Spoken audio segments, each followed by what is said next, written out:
Salut la team, c'est Seb, j'espère que vous allez bien. On se retrouve pour une nouvelle vidéo avec un format que je n'ai encore jamais fait sur la chaîne, puisque je vais répondre aujourd'hui à toutes les questions que vous m'avez posées. Il y a quelques jours, j'ai posté une story sur mon compte Instagram, d'ailleurs je t'invite à aller t'abonner si c'est pas encore fait, dans laquelle j'ai mis le petit onglet des questions, et je vous ai demandé du coup de me poser toutes vos questions. J'en ai reçu quand même pas mal, je les ai triées et j'en ai sélectionné à peu près une dizaine, en regroupant à chaque fois toutes les questions qui se ressemblaient. Donc sans plus attendre, je te propose qu'on entre directement dans le vif du sujet, et on démarre avec la première question, c'est parti. Allez, on est parti avec la première question qui m'a été posée par Maxime. Est-ce que tu investis également dans l'immobilier? Alors l'immobilier, c'est vrai que j'en parle assez peu sur ma chaîne, finalement, pour plusieurs raisons. La première, c'est que c'est une thématique qui est vraiment, je trouve en tout cas, propre à chacun, parce que l'immobilier, il y a plusieurs façons de faire de l'immobilier. Premièrement, tu peux acheter du vieux, rénover, revendre, donc pour faire du cash flow.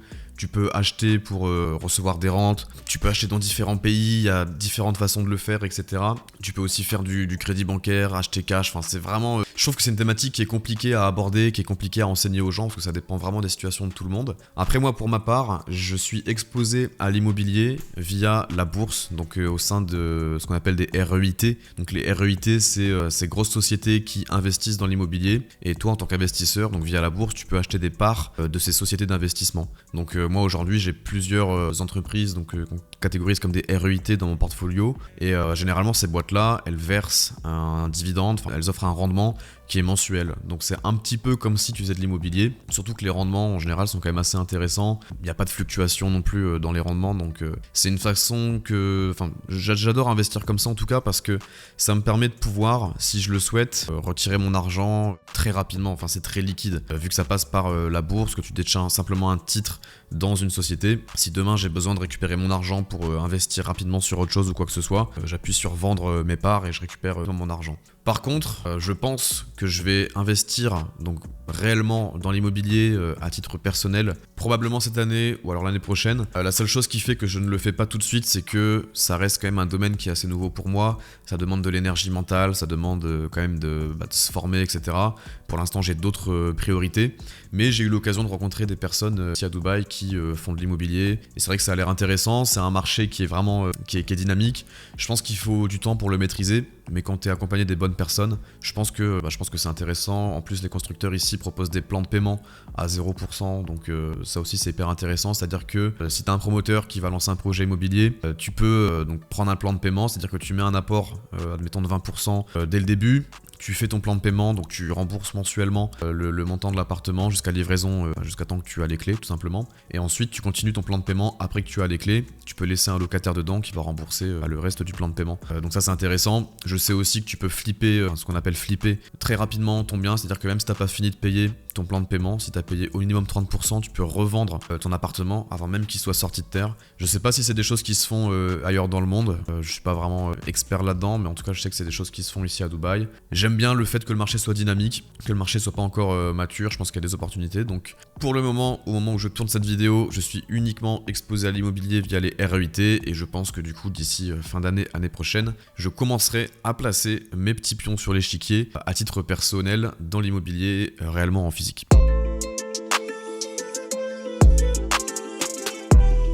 Deuxième question de Shelby 95 000. Est-ce que le dropshipping est mort? Emoji mort de rire. Alors oui, le dropshipping est totalement mort. J'ai d'ailleurs fait une vidéo là-dessus sur ma chaîne YouTube. Surtout ne vous lancez surtout pas en dropshipping, parce que vous allez perdre tout votre argent, vous allez perdre énormément de temps. Donc pour moi ça vaut pas le coup. C'était bien il y a 5 ans. Mais honnêtement, aujourd'hui ne vous lancez plus en dropshipping. Bien évidemment, je suis ironique. Alors, pour ma part, je partage encore régulièrement les résultats des ventes de mes différentes boutiques e-commerce. Moi, il faut savoir que ça fait depuis 2018 maintenant que je suis dans ce business, réellement depuis 2019 que j'en vis. Je me suis expatrié fin 2019, début 2020. Au début, je faisais uniquement du dropshipping. Aujourd'hui, j'ai plusieurs business, mais encore majoritairement du e-commerce. Et ce qui est bien aujourd'hui, c'est que j'ai plus besoin uniquement de montrer mes résultats pour montrer que ça marche encore en ce moment, puisque j'ai les témoignages de mes différents élèves. J'ai d'ailleurs fait une page sur mon site que je te mettrai ici ici à l'écran que j'appelle le mur des témoignages. Et c'est bourré de personnes qui partagent régulièrement leur première vente, qui partagent leur succès en e-commerce, etc. Donc moi aujourd'hui, je suis plus dans une démarche de vouloir prouver à tout prix en montrant des screens de mes ventes tous les jours, etc. C'est bon, je pense que j'ai fait mes preuves. Et puis de toute façon, si une personne n'est pas convaincue, je lui inviterai à soit se lancer pour tester par elle-même, soit tout simplement aller faire autre chose. Et c'est ok, hein. Il y a plein de business en ligne, hein. Moi je vais pas être là à tout prix à vouloir attirer tout le monde pour qu'ils prennent ma formation. Honnêtement, j'en ai rien à faire. Je sais ce que ma formation vaut. Je pense qu'il y a d'autres formations qui sont très bien aussi. Je pense qu'il y a d'autres business en ligne qui fonctionnent, OFM, agence MMA. Honnêtement, tout fonctionne en 2024, 2025 ou quoi que ce soit. Ce qui fait que ça fonctionne, c'est de ne pas avoir le syndrome de l'objet brillant, de te focaliser sur un business. Si tu penses que c'est l'e-commerce qui te plaît et dans lequel tu vas avoir des résultats, consacre-y une partie de ta vie, tu te formes, tu fais des tests, etc. Tu t'entoures de personnes qui font le même business, tu prends des conseils par-ci par-là. Si tu sens que c'est pas ça et que t'as des doutes, mais va voir ailleurs ou fais autre chose, tu vois, et c'est totalement ok.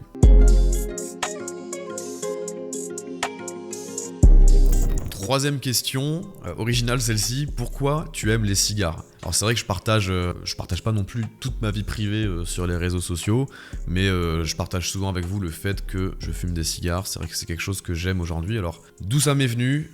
Moi faut savoir que par le passé j'étais fumeur, pas un gros fumeur, mais je fumais des cigarettes par-ci par-là, comme un gros clochard. Et puis un jour, on m'a invité à fumer un cigare quand j'étais avec des potes. Et j'ai tout de suite compris que c'était un délire différent que fumer une cigarette qui est remplie de goudron, qui n'a pas de goût, qui pue. Alors les cigares, si t'es pas amateur de cigares, si t'aimes pas la fumer, tu vas trouver que ça pue aussi. Mais moi, je trouve que c'est un délire différent.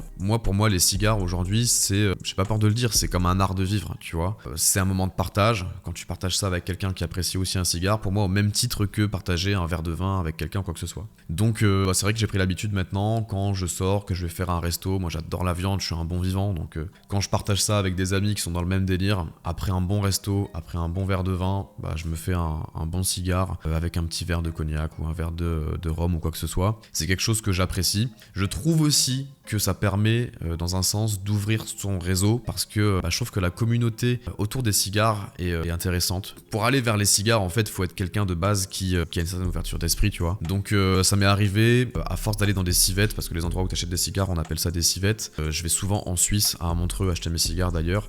Il y a une certaine communauté là-bas et il y a des événements qui sont organisés parfois et tu rencontres généralement des gens qui sont super intéressants. Et donc en plus de ça, je trouve ça stylé. T'as différents goûts, différentes formes de cigares selon l'endroit où il a été produit, donc Honduras, Nicaragua. C'est hyper intéressant. Je vais pas faire un podcast sur les cigares ici, mais en tout cas c'est un truc que j'aime bien et ça me passionne. Donc voilà.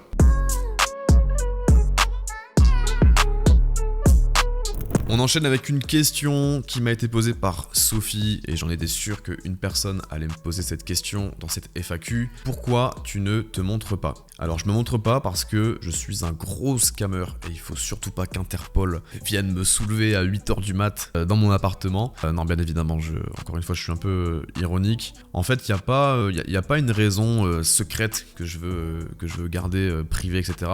C'est juste que je souhaite protéger ma vie privée. J'aime le fait, si tu veux, de ne pas être reconnu dans la rue. Alors après attention, je suis une petite chaîne YouTube, je suis pas quelqu'un de connu ni quoi que ce soit, mais j'aime le fait de gérer mes business tout en étant plus ou moins inconnu, le fait qu'on me reconnaisse pas, etc. C'est un truc que je kiffe. Et généralement, quand je rencontre des gens dans des meetings ou quoi que ce soit, ou dans des soirées, et que j'explique rapidement que j'ai une chaîne YouTube en no face, etc., les gens me disent tous en mode « Ah putain, c'est pas con, incroyable et tout, t'as bien fait, etc. » Donc je pense que finalement, les gens comprennent assez facilement la raison pourquoi j'ai fait ça. Et je pense qu'aujourd'hui, tu prends n'importe quelle personne qui est exposée sur les réseaux sociaux, si tu lui poses la question, en toute honnêteté, est-ce que si tu devais recommencer sans que tu deviennes connu, etc., est-ce que tu le ferais ? Je pense que la majorité des personnes répondraient oui. Après, il y a des personnes qui sont tout à fait ok avec le fait de devenir des personnes publiques, etc. Et voilà, c'est très bien pour elles. Mais moi, j'aime bien le fait, du coup, de m'exprimer et de pouvoir partager mon message sans forcément être reconnu.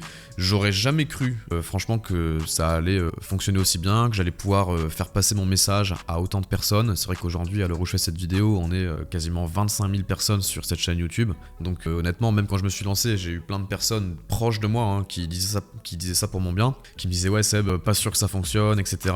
Tu devrais vraiment t'exposer, etc., etc.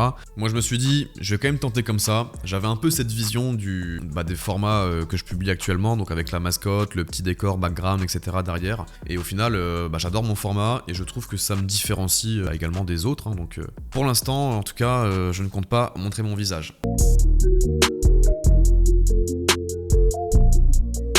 Et d'ailleurs, j'en viens à la question suivante qui est liée avec la première qui m'a été posée par Michael. Penses-tu montrer ton visage un jour? Penses-tu faire un face reveal? Alors, il ne faut jamais dire jamais, ok? Je vais pas te dire ici, non, je montrerai jamais mon visage sur internet. Comme je le disais dans ma réponse précédente, jusqu'à présent, j'ai réussi à faire passer mon message aux personnes à qui il était destiné, c'est-à-dire les personnes qui veulent apprendre les investissements, qui veulent apprendre à monter un e-commerce, qui veulent apprendre à gérer leurs finances perso, etc. Alors, on a réussi à se trouver, on a une relation de confiance, c'est-à-dire que j'ai des personnes qui me font confiance, qui achètent mes programmes, qui suivent mes conseils, qui me remercient, qui m'envoient des témoignages, etc.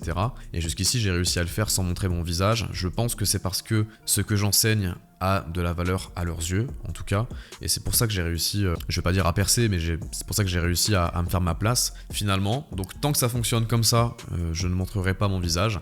Par contre, c'est pas impossible qu'à l'avenir, je me lance sur une autre chaîne YouTube en face reveal, sur d'autres projets. Par exemple, moi je suis un passionné de voitures. J'ai toujours eu en tête, pourquoi pas un jour, quand je serai à la retraite, de faire une chaîne YouTube de voitures, j'en sais rien moi, à la GMK, à la Akram ou quoi que ce soit, en faceless. Pourquoi pas faire une chaîne YouTube sur la nature ou que sais-je. Enfin voilà, c'est des choses qui sont peut-être improbables pour vous parce que je suis dans une thématique qui est un peu bling bling, un peu make money, etc. Mais en vrai, moi j'adore les trucs terre à terre. Franchement, c'est pas impossible qu'un jour vous me voyez débarquer sur une autre chaîne YouTube et je vous explique comment j'ai construit ma maison à la montagne, dans la nature, de A à Z. Ou alors une chaîne YouTube sur les bagnoles de collection ou un truc comme ça. Mais en tout cas, sur SMP, pour le moment, je ne pense pas montrer mon visage.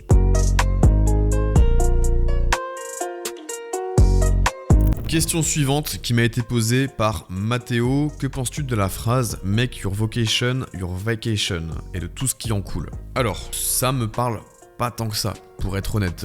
Je sais que c'est le genre de phrase un petit peu développement personnel, il faut suivre la voie de son cœur, etc. Et puis ça te permettra à terme d'être heureux, etc., etc. Moi, honnêtement, je suis pas vraiment d'accord avec ça. En tout cas, la façon dont je comprends cette phrase. Pour moi, si tu veux gagner de l'argent, en tout cas, si c'est ta mission, il faut te concentrer sur un truc qui marche et sur un truc qui est efficace. Tu vois, moi, aujourd'hui, je vais te dire que je suis plus ou moins passionné par l'e-commerce, mais à la base, j'ai pas été vers l'e-commerce par passion. J'ai été vers l'e-commerce parce que je sentais qu'il y avait une opportunité en ligne. Je voyais des gens qui avaient des résultats, je voyais des gens qui changeaient de vie en partant de rien. Et tu vois, moi j'étais un mec lambda, tu vois, je prenais le métro, j'avais pas d'argent, j'étais moche, je tirais pas les femmes. Enfin, tu vois, j'étais au niveau zéro de ce que peut être un homme, tu vois, avant de me lancer. Donc j'avais pas vraiment le choix. Enfin, j'avais le choix, j'aurais pu faire plein d'autres trucs, mais je me suis lancé dans l'e-com pas par vocation ni quoi que ce soit. Tu vois, et c'est aujourd'hui, donc maintenant que ça a fonctionné, que j'ai de l'argent, etc., que je peux commencer à vivre des trucs qui sont un peu plus fun, faire des trucs que je kiffe, et aujourd'hui, je suis totalement épanoui, je suis heureux, et au final, je me sens un peu en vacances tous les jours. Mais c'est pas venu par vocation, tu vois. Je pense que l'argent, quand tu t'en sers bien et que t'as compris à quoi ça servait l'argent, et l'argent ça sert pas à flamber ou à faire du bling bling ou quoi que ce soit, quand t'as compris à quoi sert l'argent et le pouvoir qu'a l'argent, tu peux rendre ta vie comme tu l'as en tête, tu vois, tu peux faire ce que tu veux. Donc je pense que si tu te diriges vers un domaine dans la vie juste parce que c'est ta passion, parce que ça te plaît, etc., c'est pas le meilleur moyen de devenir libre, en tout cas libre financièrement, libre de ton temps, etc. Tu vois, moi je suis passionné par la musique, par les bagnoles, par tous ces trucs-là. J'aurais pu dire, vas-y, moi mon rêve c'est de devenir musicien, je vais me lancer dans la musique. Mais si je m'étais lancé dans la musique, je te le dis, là à l'heure d'aujourd'hui, je serais en train de fumer des roulés et faire des concerts, payer 100 € la soirée dans des bars miteux, tu vois. Je pense en tout cas. Donc aujourd'hui que j'ai fait de l'argent avec un moyen qui n'était pas forcément ma passion de base, mais que maintenant je suis libre financièrement, bah tu vois, aujourd'hui j'ai ma collection de guitares, je joue 2-3 heures par jour le soir et tout, je me fais kiffer et je kiffe tout simplement. Donc pas forcément en alignement avec tout ce genre de phrases. Question suivante, à partir de quel moment tu as réalisé que le 8h-17h c'était terminé? Alors question super intéressante, je pense qu'on a tous un déclic dans notre vie au bout d'un moment, et moi mon déclic, le moment où j'ai réalisé que le 8h-17h c'était terminé, je l'ai déjà partagé je crois dans certaines de mes conférences ou dans mes vidéos YouTube etc, mais c'était donc il y a quelques années en arrière, durant un stage que j'ai effectué en comptabilité. Donc moi pour vous remettre dans le contexte, j'ai fait après mon bac un BTS en comptabilité, très bon diplôme d'ailleurs, rien à dire là-dessus, c'est pour moi les BTS c'est des meilleurs diplômes que d'aller à la fac directement après le bac. J'ai appris des bonnes compétences et tout. Par contre du coup il fallait faire des stages et lors de mon premier stage, je vous le jure, j'ai envoyé un message à mon groupe de potes, parce que j'avais un groupe de potes du coup qui faisait un BTS comme moi dans la compta, et je leur ai dit, j'ai déjà essayé de retrouver le message mais j'ai jamais retrouvé malheureusement, mais j'aurais bien aimé vous le montrer en screen. J'ai envoyé un message du genre, bon les gars, il faut qu'on devienne riche, il faut qu'on fasse autre chose, on peut pas avoir cette vie là toute notre vie, c'est impossible. En tout cas moi je sais pas pourquoi, mais j'ai eu vraiment ce déclic le jour où j'étais devant mon ordi, que j'avais ma boss qui vérifiait tout ce que je faisais tous les 5 minutes par-dessus mon épaule, t'as la lumière qui clignote dans le bureau là au-dessus de toi, tu vas faire 2-3 pauses pour aller boire un café avec des mecs qui ont tous l'air déprimés là au bureau, ça se voit que leur femme les trompe et tout, tu vois, genre c'est horrible. Je déteste, j'ai détesté le truc. Donc à ce moment là je me suis dit faut faire autre chose. J'en ai parlé à mes potes, tu sais, ils avaient pas le même mindset, ils m'ont tous répondu en mode ouais MDR, ouais putain faut percer MDR, lol, tu vois, genre c'est... Mais moi je rigolais pas en fait, quand je leur ai dit je ferai pas ça toute ma vie, je rigolais pas, eux ils le savaient pas encore à ce moment là. Et bref, c'est à partir de ce moment là que j'ai eu le déclic tout simplement, et après j'ai commencé à taper des phrases à la con sur YouTube, du genre comment devenir riche, et au final ça peut paraître con hein, mais c'est en tombant sur une première vidéo qui parle d'argent, une deuxième, une troisième, puis au final ça m'a amené après à me lancer dans l'e-commerce, et après vous connaissez la suite de l'histoire.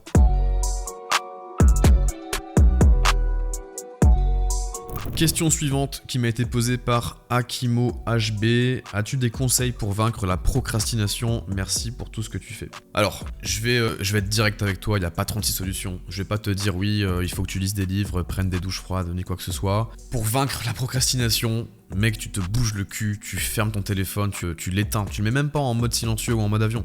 Tu éteins ton putain de téléphone, tu te fais une to-do. Ok, une to-do claire de ce que tu dois faire. Tu places en premier dans cette to-do les tâches que tu as le moins envie de faire.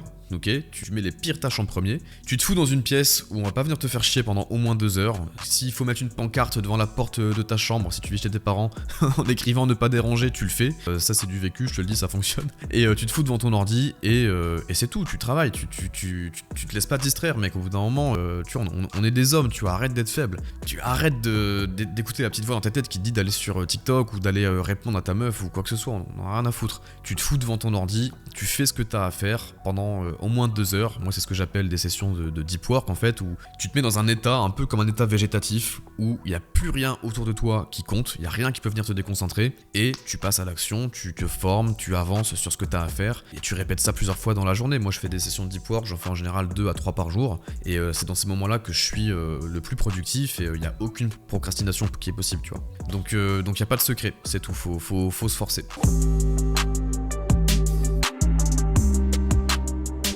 Question suivante, dans quoi tu investis après le dropshipping? Donc voilà, j'ai déjà parlé un petit peu d'immobilier dans la toute première question de cette vidéo FAQ. Alors moi, si vous suivez ma chaîne, je sais pas si tu es nouveau ou pas, mais si tu suis ma chaîne depuis un moment, je partage régulièrement un plan que j'appelle l'escape plan. Pour moi, c'est un plan qui permet d'atteindre la liberté financière que je suis depuis maintenant plusieurs années, qui est composé d'un pilier business en ligne et d'un autre pilier investissement. Et dans ce pilier investissement, moi j'ai choisi 3 thématiques différentes qui sont la bourse, la crypto-monnaie et l'immobilier. Donc jusqu'à présent, mes premiers sous que j'ai fait en dropshipping, j'ai commencé par la bourse. Donc j'ai acheté des actions à dividendes parce que ça te permet de générer des rentes tout simplement. Donc tu as une rente en pourcentage annuel du dépôt que tu vas mettre dans la société, pour faire très très simple. La crypto-monnaie parce que moi ça me correspond, parce que j'aime bien l'informatique, j'aime bien la blockchain. Je suis jeune, j'ai pas d'enfants, etc. Donc je peux prendre des risques et m'exposer en crypto. Encore une fois, des risques mesurés, hein, j'investis pas à la con sur des tokens à la con quoi. Et troisièmement, l'immobilier parce que voilà, c'est l'investissement à l'ancienne, on dit toujours que la pierre, ça reste l'investissement qui durera éternellement parce que les gens auront toujours besoin de se loger. Donc l'immobilier, donc moi encore une fois, je le fais via la bourse et les REIT jusqu'à présent, mais je compte bien faire de l'immobilier locatif par la suite. Je pense que quand je vais passer la barre des 30 ans, je vais commencer à éventuellement acheter pourquoi ma résidence principale, mais ça restera un investissement immobilier. Mais en tout cas, voilà les 3 postes d'investissement que j'ai jusqu'à présent. Après, pour répondre plus globalement à ta question, je fais aussi des investissements, enfin en tout cas moi je considère ça comme des investissements dans mes propres souvenirs et dans mes propres expériences. C'est-à-dire que pour moi, dépenser quelques milliers d'euros dans un voyage, c'est un investissement. Tu vois, c'est tu graves des souvenirs, tu peux faire des rencontres, etc. Ça reste dans ton cerveau jusqu'à la fin de ta vie. Donc depuis que je fais de l'argent avec le dropshipping, je fais pas mal de voyages. J'investis. Là c'est pas un investissement, mais je dépense également dans des bons restaurants. Mais encore une fois, pour moi c'est une sorte d'investissement parce que tu investis dans un souvenir. Tu vois, quand tu fais un très bon restaurant, que tu partages un putain de bon moment intime avec des potes qui sont alignés avec toi et tout, c'est des bons moments que je garde gravés en moi. Et également les montres. C'est vrai que j'ai commencé à investir un petit peu dans les montres. Alors je suis loin d'être un investisseur aguerri, expert en montres, mais c'est une thématique qui me plaît et ça permet aussi de voir physiquement ton investissement parce que quand tu vas acheter du bitcoin ou quand tu vas acheter une action, ça reste encore une fois des chiffres qui sont sur un broker, qui sont sur ton ordinateur, alors qu'une montre, t'as un objet, t'as un garde-temps qui est physique, que tu peux porter, etc. Donc j'aime aussi investir dans les montres. Question suivante, j'ai ta formation, je me suis fait 2000 € en 6 semaines. Pour le trafic organique, tu conseilles quoi? Alors, premièrement, félicitations pour tes résultats, tu es sur la bonne voie, ne lâche rien, 2000 € en 6 semaines, c'est un très bon début. Qu'est-ce que je conseille pour le trafic organique? J'ai jamais changé mes positions là-dessus. Pour l'organique, je conseille de faire du SEO, donc SEO off-site, SEO on-site. Je vais pas rentrer dans les détails techniques dans cette vidéo, mais j'ai des formations gratuites qui parlent de ça, j'ai plein de vidéos YouTube gratuites qui parlent de ça. Donc le SEO, l'affiliation qui est encore aujourd'hui hyper délaissée alors que c'est une source de trafic et de vente qui est incroyable. Aujourd'hui, moi j'ai des affiliés sur mes boutiques e-commerce que je rémunère plusieurs milliers d'euros par mois. C'est des mecs qui ont des blogs dans des thématiques qui sont en lien avec mes niches. On a fait des accords ensemble, je leur refile 25% des ventes et eux ils m'envoient leur trafic. Au lieu de l'envoyer à Amazon qui rémunère au lance-pierre leurs affiliés avec 2-3% voire 5% et c'est déjà le bout du monde. Donc SEO, affiliation, créer un blog, ça aussi c'est la base. Un blog mais pas un blog à la con, je te parle de créer un blog mastodonte dans ta thématique. Ok, si aujourd'hui tu arrives sur une niche et que tu veux être l'expert de ta niche, il faut que tu aies un putain de blog avec une centaine d'articles de blog, tu vois, faut que tu sois la référence. Et arrête de rédiger avec ChatGPT, ou alors tu peux t'aider de ChatGPT, de l'IA, etc. Mais fais le travail, fais-le bien, tu vois. Au début, tu devras le faire toi-même. Je sais que c'est chiant, je sais que, voilà, c'est... Même moi, je suis pas écrivain, c'était pas ma passion de faire des articles de blog, mais tu fais ça au début. Quand tu commences à faire des ventes, etc., tu investis sur un copywriter qui va te faire des articles de blog, tout simplement. Tu le formes, tu lui expliques, voilà, comment mettre en forme les articles de blog, comment les intégrer à Shopify, et puis avec le temps, tu vas devenir leader de ta niche, tout simplement. Et allez, je vais terminer avec une dernière question. Quels sont tes futurs projets de business? Alors, c'est une très bonne question. À l'heure actuelle, il y a un business que je n'ai encore jamais lancé et qui commence à me faire de l'œil, mais pour l'instant, j'ai pas encore vraiment trop d'idées, mais j'aimerais bien créer un SaaS. Donc un SaaS, pour ceux qui savent pas qu'est-ce que c'est un logiciel. En gros, c'est un SaaS, ça veut dire Service as a Software. Donc c'est un très bon business qui généralement peut valoir plusieurs millions d'euros si ton SaaS a un gros succès. Ça peut se revendre plus ou moins facilement. Enfin bon, ça reste un business que je n'ai jamais attaqué, que je connais pas à 100%, mais en tout cas, c'est une idée de business que j'ai en tête. Pour le moment, j'ai pas trop d'idées de thématique et j'ai pas envie de me lancer à l'aveugle et de me lancer à l'arrache. En tout cas, je pense que si je lance un SaaS, en tout cas moi j'aimerais bien faire un SaaS qui rendrait service déjà à moi-même et à ma communauté. Donc si je lance un SaaS demain, je pense que ce sera lié étroitement à l'e-commerce ou alors lié au monde de l'investissement, etc.